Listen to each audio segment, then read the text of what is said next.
So, you have decided to research penguins or orangutans or the dodo. Where do you start? The topic is so vast and you might easily get lost in it. Let me show you something. I'm in the year 1-2 classroom, and as you can see, the children here already have been studying penguins as part of their habitat topic. That tells me that at some point in Key Stage 1, you too would have studied habitats. It may not be penguins, it might be meerkats. So you already have some knowledge about the topic you're going to approach. Use that knowledge to give you some ideas about the direction you want to go. The title of this topic was Why Would a Penguin Not Live in the Desert? Now, that reminded me of something. I seem to have this recollection of penguins walking in a busy city centre at night. Is this a true memory? Am I right? I think I might want to investigate more about this.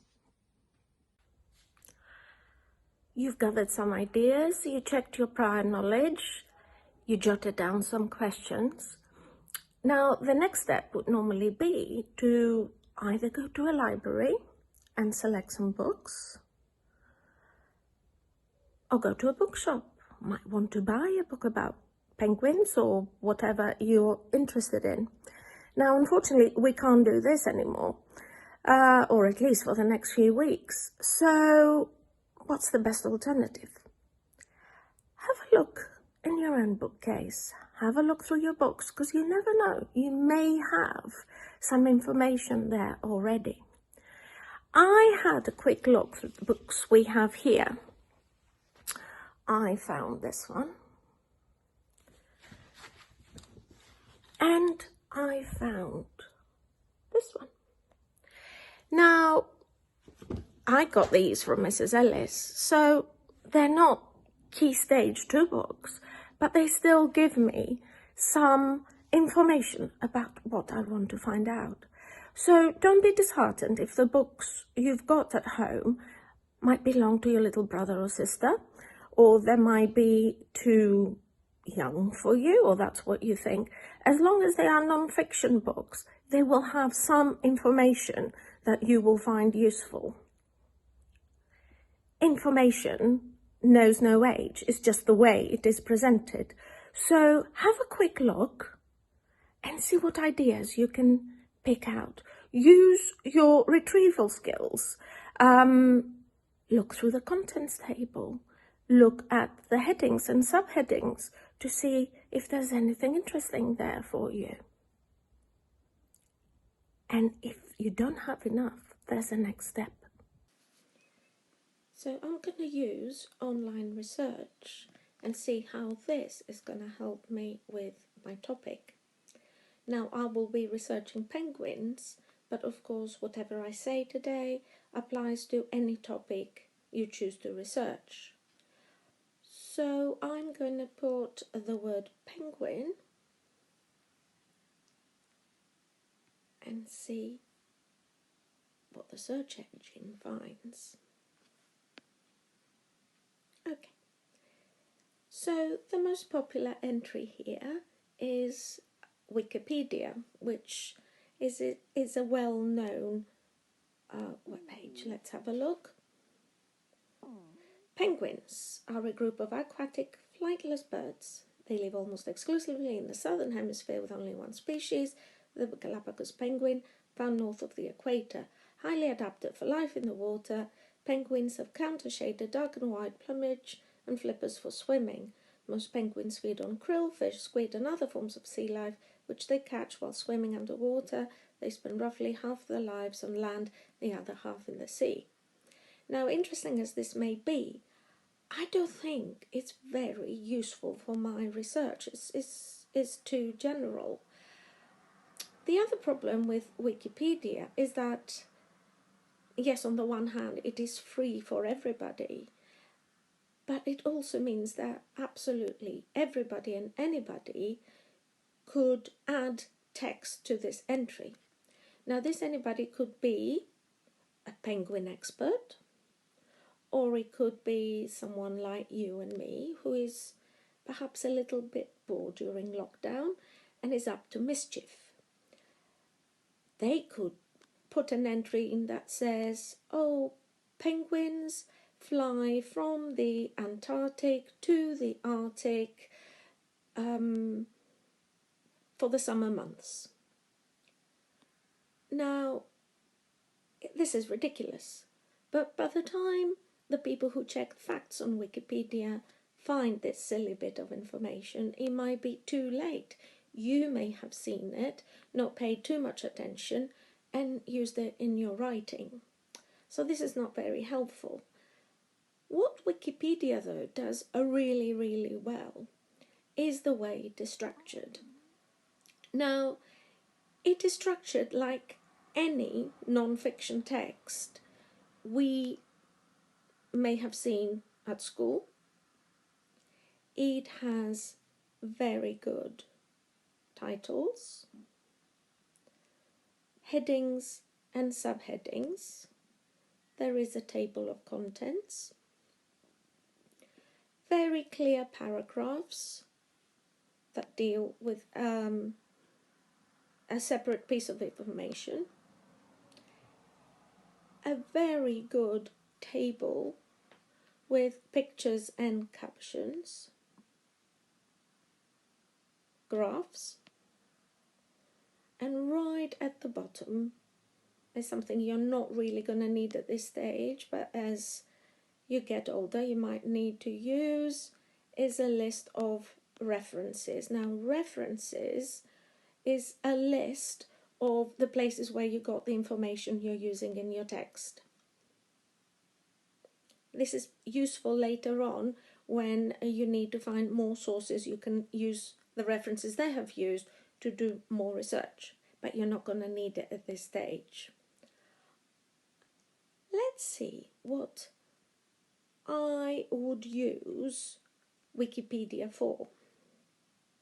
I would go back to the table of contents and see if there's anything there that is of use to me.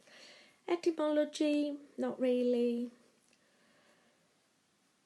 Living species, recent extinctions, no. Taxonomy, no. Evolution, no. Anatomy and physiology, probably not. Distribution and habitat, that might be useful to me if I wanted to see where penguins live and what countries I can find penguins in. That might be useful for this idea I have that we can find penguins in cities somehow. Behavior, penguins and humans, all this is useful. I would use the photographs and I would use this table. This table gives me information about all the different types of penguins I can find. So if I was you, I would stay clear of the text and use information like the pictures or tables. I think I need to narrow down my research. I'm going to look at what keywords I can use to help me narrow down my research so that I don't find things I don't really need. So penguins is a good start. I'm going to add the words key stage 2. And already, as you can see, I'm looking at much more friendly to us, to our key stage websites. Now, with any online research, please have an adult to help you. We are giving you what we believe are safe websites to look at, but mistakes do happen. It could be you find something that is not quite appropriate for you. To give you an example, I was looking this morning at penguins and I found the National Geographic Kids website, which normally would be fine, but when I clicked on it, I found it was full of bugs and for some reason it would freeze my screen.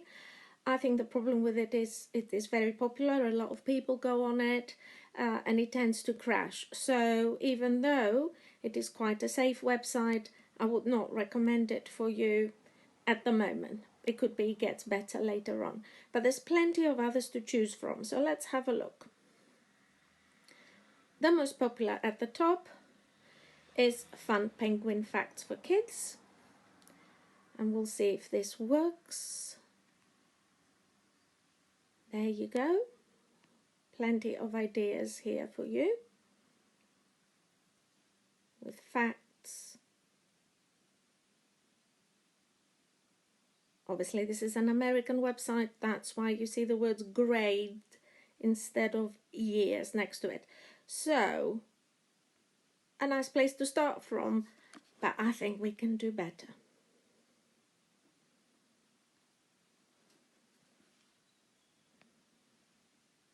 Ooh, the BBC. I'll have a look at the BBC.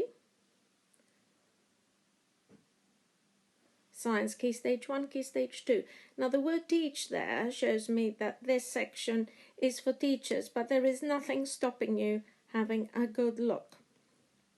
So this will give you a video of emperor penguins, and there's some teacher notes there that might give your parents ideas on how to help you best with this topic. Let's see what else we can find.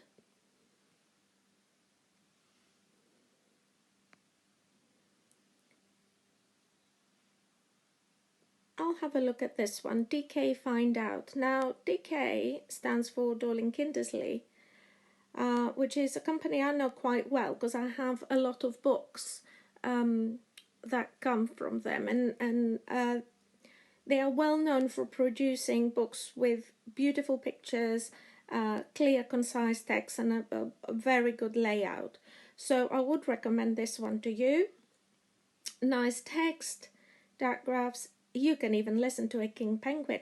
Tell you the truth, when I tried this, I couldn't hear a thing, but it could be because I'm watching this on my iPad. It could be if you are on a desktop or a laptop, this will work better. Let's have a look. Nice, wonderful facts. Now you will notice at the bottom here, it says this site uses cookies, and by continuing to browse it, you are agreeing to our use of cookies. I want you to show this to your parents and have a good look. You may accept or decline this. Websites use cookies to find out what things you're interested in and give you content that is relevant to your interests. But this is nothing for you to worry about, but just have your parents check this, please. Let's see what else.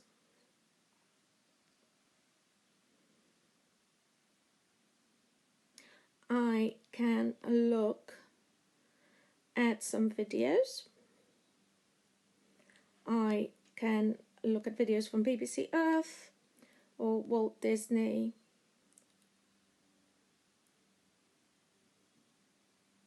Or from newspapers. I would stick with BBC. It's got a very wide content, and I think you will find everything you need there. So, once you have done that, you may find at the bottom of the search some suggestions. Penguin habitat. Are penguins mammals? Are penguins endangered? So there are some ideas there for you to extend your research. Another resource that is available to you online is the BBC iPlayer. Let's see. We will go to the BBC first.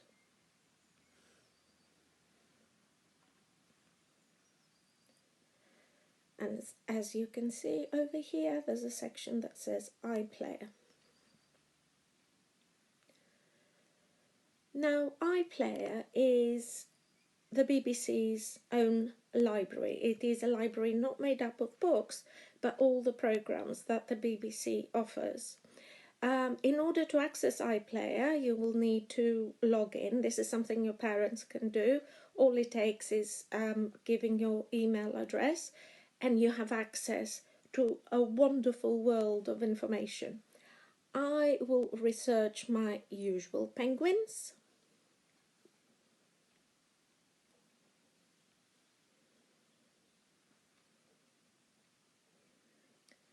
And let's see what we can find. You will see programs for all ages, songs, which is not useful for my research at the moment, but you never know, cartoons, adventures. Now I want you to pay attention to these dark sections here and here at the bottom. This is a program that it is no longer available to watch, but you will be able to follow the link to its website. So Penguin Spy in the Huddle, I will click onto the website, and there I can see, I can still access the photographs and some small clips. Let's go back and see what else I can find.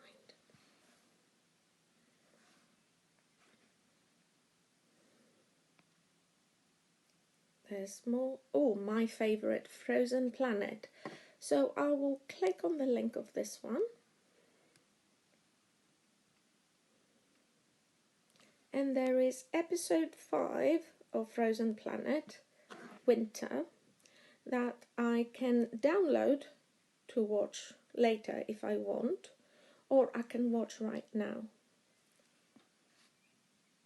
So give it a go, and you'll be amazed at the information you can get. Now, what happens when you can't use the internet? It could be you don't have access to a computer, or it could be that the rest of your family are using the computer and you can't use it. There are other ways we can find information. One of those ways is the television. Let me show you. I found my trusted TV guide, and just by doing a very, very quick look, I managed to find some programs which I think you will find interesting.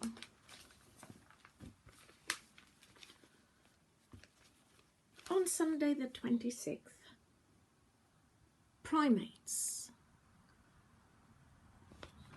Which one of our animals in our story do you think is a primate? I wonder, can we find out some information by watching this program? Let's see what else there is. Aha. Sunday 10 to 5. Remember that program on iPlayer I couldn't access? It's because it is on. Penguins. Spy in the Middle. I might be watching this. Let's see what else there is.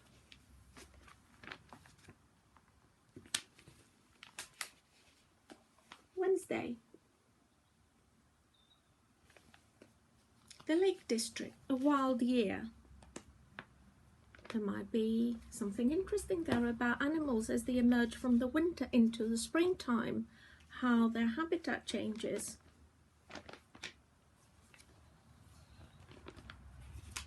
And, surprisingly, do not dismiss radio. There are programs and podcasts you could use. One I found here, it is called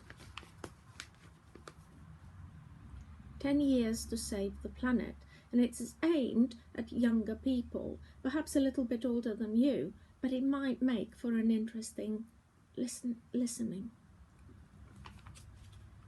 So, television is one of the ways we can access information. I want you now not to be disheartened by the fact that we don't have access to libraries and bookshops. Be inventive. Think of different ways you can find things. See the lockdown not as an obstacle, but as an opportunity to explore unusual methods of learning. Use your growth mindset Don't think, I can't do this. Think, I will do this in a different way. I will do this my way. I can't wait to see what you come up with. Ooh, but there's one more thing. What about those penguins in the city? So, by typing penguins in cities on my search bar there, I managed to find 2 exciting links. This is the first one. It's an article from BBC Earth,